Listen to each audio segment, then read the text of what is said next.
Hi everybody, I hope you're all doing really well. Back today to do my little weekly check-in on all of the books that I have read or picked up this week. I would say this has actually been a pretty good reading week for me. I had two fantastic books I finished, one that I'm almost done with, and then also I was very lucky to be able to go on the booktuber meetup that was scheduled in Bath over the weekend. I got to see lots of lovely booktube friends and also get to meet a couple of people who I'd never met before for the first time. And I also picked up some fantastic books. So without much further ado, let's just get straight into this week's reading. So to start with, I ended up finishing off The Secret Lives of Church Ladies by Disha Filial. This I know so many people loved and were raving about a few years ago when it first came out. I think this originally came out in 2020. And this is a collection of short stories all centered around different Black women who all identify as church ladies, who all present a very respectable, dignified persona that is expected of them to the public, but they do have secrets in their personal lives that they are trying to hide. All of these stories particularly featured around their sex lives, their romantic interests, whether it is that they're cheating on their partners, whether it is clandestine affairs, whether it is that they are in love with other women when the church does not permit that. We are getting an opportunity to get a little glimpse into these women's lives and a peek at the cracks behind the carefully preserved veneers.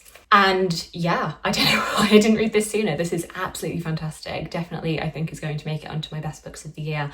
I'm not really one for short story collections, though I have been increasingly reading them more this year. And this is definitely one of my favourites that I've ever read. I'm just amazed at how Disha Filial can get you into these characters' mentality so quickly, get you rooting for them, and also hating some of these characters, let's not lie. Not all of them are likeable, but they all do feel very real. And I think it just shows real skill to be able to get you invested in so few pages, that if you have been looking at this and not been quite sure, I definitely want to say that it is worth the hype. And then moving on to a historical fiction that I read, which was Madame Matisse by Sophie Haydock. This is a really great historical fiction which is set in the late 19th, early 20th centuries, focused on three prominent women in the life of the artist Henri Matisse. Firstly, his wife, who we see him meeting in the late 1880s. Their whirlwind romance, we see how she keeps him really grounded, but also Amelie believes in her husband and his artistic abilities even when others are doubting him, particularly those in his field, and she spurs him to want more for himself. We see how she does feel fairly stifled by her existence as, a woman in a man's world, how she is basically chained to the home, but we see how very pragmatic she is, how she is always looking for opportunities even if she can't pursue them. And they do seem like such a great team, so it is surprising when you then get the time jump to around about 20 years or so into the future.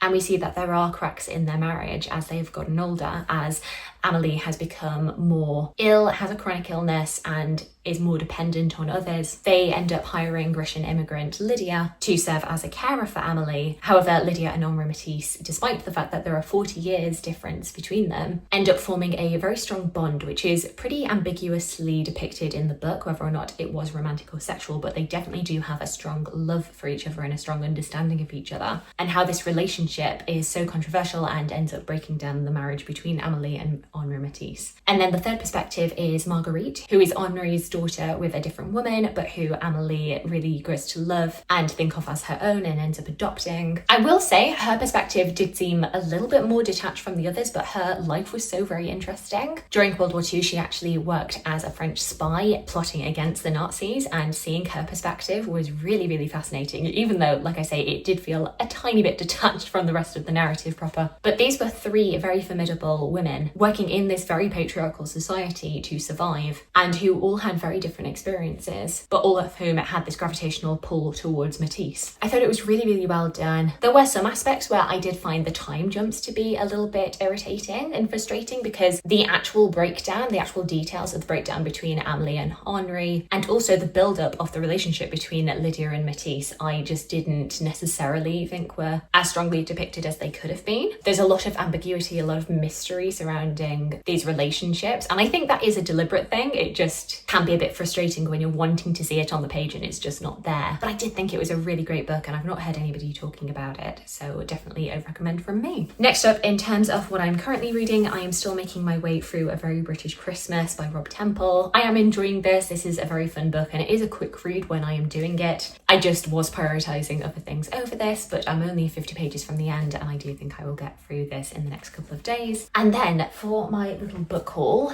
I ended up picking up 4 books from the trip to Bath, and I'm very excited for all of them. So starting off, we ended up going to the Waterstones in Bath, and I was quite excited to be at a Waterstones because, for those of you who don't know, the Oxford Waterstones has been closed for a few months because they are relocating to what is supposedly meant to be a better location, though they keep on pushing the opening date back and back. I'm a little sceptical because I don't know what was wrong with the old location. It was a great Waterstones, and I've been sat on a £30 gift voucher for Waterstones and also 10 points on my Waterstones points card. So I had £40 to spend in there, and you better believe I made the most of that. Starting off, you know, you can't go to Bath without picking up something to do with Jane Austen, and when I saw this book, I had to snatch it up because I've never seen it in person before, and it is Jane Austen's Wardrobe by Hilary Davidson, which, as you can tell because it does have plastic film over it, is an art history, dress history, very heavily illustrated guide to Regency fashion. I have previously read Dress in the Age of Jane Austen by Hilary Davidson, which I think was meant to be more of a broader overview of Regency dress, whereas this I think is meant to be a little bit more focused on Jane Austen herself. But I will report back, I was so excited to find this because I've had my eye on it for a couple of years but had never taken the plunge.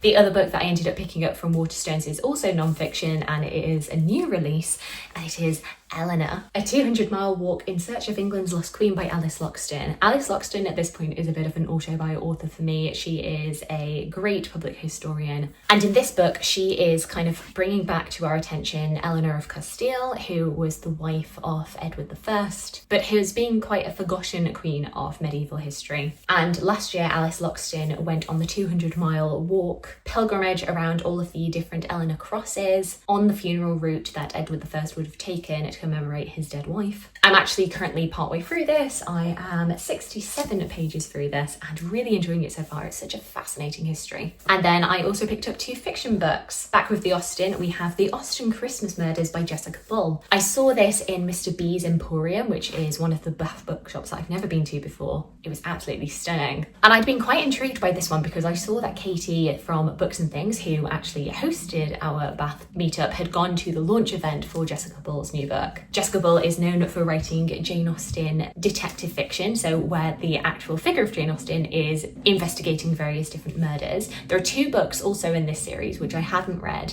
and so my question to Katie when I saw that there was this little Christmas novella was, do I have to have read those original books in order to read this one? And she told me no, there are no spoilers, it won't be ruined for you if you haven't read the previous ones, and you know, since it is Christmas, I wanted to take a shot at this. And lastly, on a similar tact, because I do believe that this is also Regency, but back towards the Regency romance, we have Ladies in Haydock by Alexandra Vasti. I feel like I recognise the name Alexandra Vasti, but I have never read anything from her.